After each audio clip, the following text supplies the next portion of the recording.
As a spokesperson and representative for the teaching profession, I want to ask teachers to listen. In order to do this, I've developed a protocol that begins with learning. Teachers need to learn from everyone around them. Next, they need to identify a problem that they want to find a solution to. Then, they need to search for evidence-based strategies that they can use to solve that problem. Once an evidence-based strategy is determined, then they need to test it out in a small way and see if it is going to be effective. After they test it out, teachers must then evaluate effectiveness and decide if the strategy is effective or if they need other supports, extra supports in place in order to carry out their plan. Once they've evaluated effectiveness, teachers can move on to navigating the future.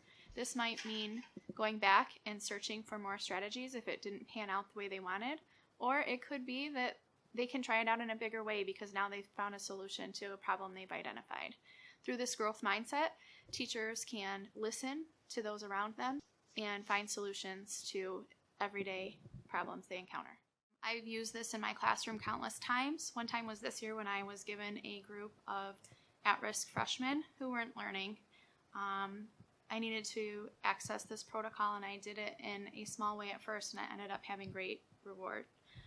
First, I needed to listen to my students and learn from them, learn from their other teachers, administration, talk to their parents, and I identified a problem. That problem was that they weren't getting the nutrition that they needed. I spoke to one of their teachers, and they did a lab in class where they were given grapes and macaroni, and she shared that those students changed greatly in that time. I had to search for evidence-based strategies and find something that would help them to get the food that they need. So we decided to hone in on nutrition and teach them nutrition skills to test out the strategy in a small way. We eventually brought in administration and the food services director and found out that kids needed to be eating lunch later in the day. After he came in, we evaluated the effectiveness and determined that we needed his support to make it effective.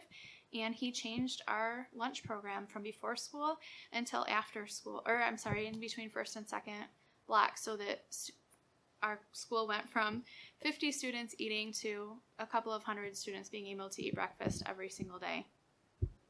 Next, we needed to navigate the future.